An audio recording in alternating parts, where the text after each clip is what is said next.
ils se sont rapprochés, etc. Le problème c'est que lui il fait du rugby, il a été opéré de je sais plus quoi, des adducteurs je crois, mais au final ça a touché un petit peu plus haut, vous imaginez bien où, et voilà, donc ils essayent quand même de se rapprocher un petit peu.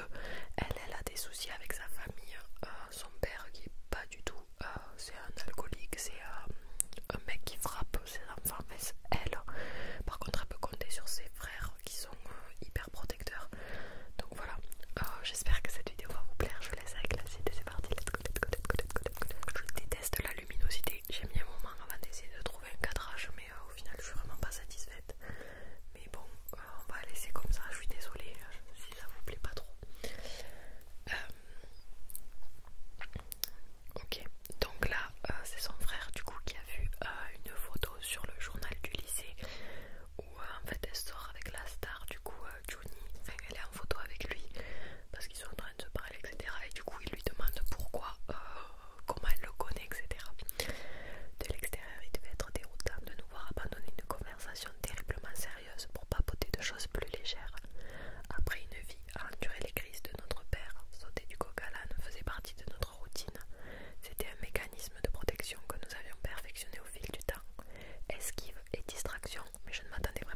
sur Johnny et en l'évitant coûte que coûte. J'étais jeune mais pas naïve. Je savais qu'entretenir des sentiments innocents ou non pour un garçon comme Johnny ne m'apporterait que des ennuis. Depuis le premier jour, je ressentais beaucoup d'émotions contradictoires le concernant, mais la manière déplorable dont il avait géré son malaise tout à l'heure et les avertissements de Joey avaient été la bonne dose de réalité dont j'avais besoin pour me reprendre. Je devais l'oublier. Je pouvais le faire, ou du moins, je l'espérais. Shannon, chapitre 20. Le mercredi matin, quand je me levais pour aller au lycée, ma mère m'attendait. J'étais si pressée de quitter la maison et mon père que je faillis ne pas la voir.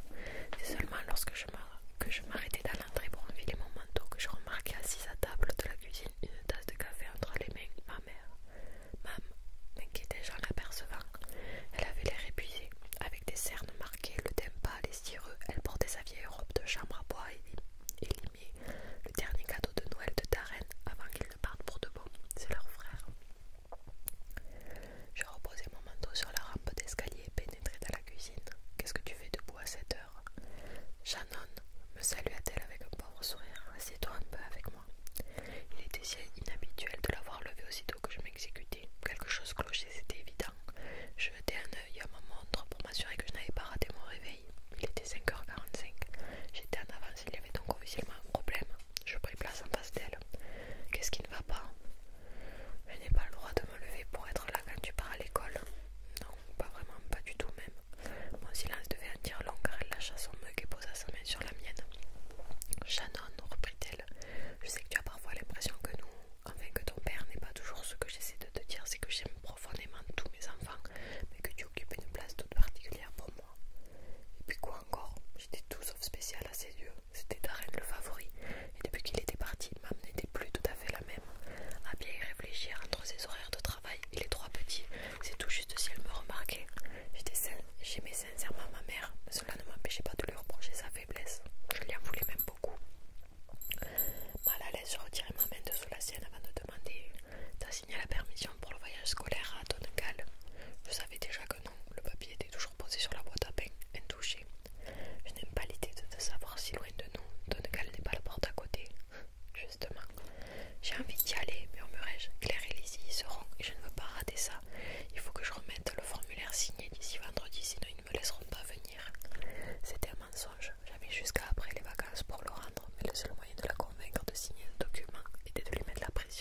parce que c'est comme ça qu'il m'appelle, mam. Fiche d'une voix rock, selon mon père, je ne suis rien d'autre qu'une grosse salope. Il s'inquiétait pour toi, il savait pas comment tu étais rentrée. Il était inquiet, donc il m'a traité de salope, demandai-je affligée. C'est vrai que c'est super logique. C'est à cause de cette photo. Tu l'as vue au moins? Non. Si tu l'avais vue, tu comprendrais qu'il n'y a rien de mal, reniflai-je en écrasant une larme. Aucun garçon ne m'a jamais toussé, tu le sais, mais tant pis, il a le droit de me traiter de salope si tu le laisses faire. C'est faux, se défendit-elle, je lui en ai parlé, il a promis de ne plus recommencer. Laisse tomber, dis-je en me levant brusquement avant de me diriger vers la porte, incapable de l'entendre prononcer un mot de plus pour excuser les actes de mon père. Sérieux, laisse tomber. Ces justifications, je les connaissais par cœur. Il faut que j'y aille, ce serait dommage que je rate mes bus et que je cause encore des problèmes. Une minute, s'écria-t-elle en m'emboîtant le pas. Je n'ai pas terminé. Moi aussi, lâchai-je en ôtant sa main de mon épaule dont le contact pourtant délicat m'était plus insupportable que les pires gifles de mon père. Comment es-tu rentré hier soir? Pardon. Ton père croit qu'Awaf t'a défaussé après les cours, mais je sais bien que ce n'est pas vrai. Elle travaille le mardi soir, alors je te redemande comment es-tu rentré? Quelle importance? L'important, c'est qu'il y a près de 25 km entre Tromène et la maison Shannon Lynch, et que j'exige de savoir comment tu as fait ce trajet. Tu as encore des ennuis, c'est ça? Tu as fait exprès de rater le bus pour éviter ceux qui te persécutent? Non, je t'assure que j'ai aucun problème au lycée. Ce ne serait pas la première fois que tu manques ton bus volontairement. Si tu as des problèmes, il faut m'en parler, je peux t'aider. Mais j'aime Tromène, je suis heureuse là-bas. Je constatais avec surprise que c'était vrai, j'adorais ma nouvelle école. Alors dis-moi comment tu es rentrée pour la 3e fois, explique-toi. Johnny Kavanagh m'a raccompagné. Ah, ce n'est jamais forçant de ne pas crier. C'est bon, t'es contente? C'est avec lui que j'étais dans le journal, on nous a pris en photo la semaine dernière et hier je suis montée dans sa voiture. J'imagine que tu vas t'empresser de montrer tout balancer à papa, qu'il sache qu'il a raison depuis le début, que sa fille n'est qu'une sale traînée. Soudain ma mère devint blanche comme un linge. J'appelle ton école. Hein? Mais pourquoi? Ce garçon a l'interdiction de t'approcher. Et pour quelle raison? Il t'a fait du mal, Shannon. C'était un accident. J'appelle monsieur Tomway. Elle repartit dans la cuisine pour chercher son téléphone et je me suis repris à la poursuivre. Non, arrête, ne fais pas ça. Je lui prenais le portable des mains. Ramasse le téléphone, mais tu ne comprends pas. Il n'y a rien à comprendre. Aboya-t-elle en m'arrachant l'objet à nouveau. Il connaît les règles, elles lui ont été clairement expliquées.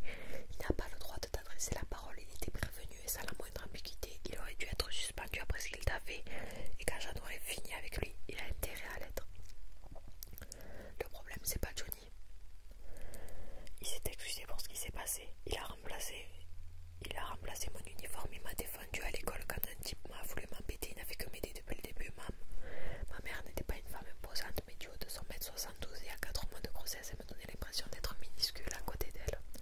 Lorsqu'elle commença à taper le numéro, j'atteignis ma limite. J'ai raté mon bus, m'écriai-je paniquée. J'avais peur d'être en retard, peut-être d'arriver à la maison où il m'attendait. J'ai accepté de monter dans sa voiture parce que j'étais désespérée, parce que je savais ce qu'il ferait si j'attendais le bus suivant. Shannon, murmura ma mère en délaissant son téléphone, tu n'as pas à avoir peur de rentrer à la maison. Ah non, demandai-je en me rejetant mes cheveux en arrière pour désigner la cicatrice sur ma tempe. Le résultat d'une crise de mon père quand j'avais 11 ans. Il avait bien failli me mutiler pour une bouteille avec une bouteille de whisky. Des cicatrices dans le genre, j'en avais des tas, mais elle le savait déjà. Tu t'inquiètes tellement des bruits du lycée, alors que le pire de toute vive sous ce toit, pleurai-je à chaudes larmes. À regarder son expression, on aurait pu croire que je venais de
m'observait étonné et d'une voix qui ne s'offrait pas la contradiction, il ajouta: bougez de là. J'hésitais alors avec un mélange d'émerveillement et de fascination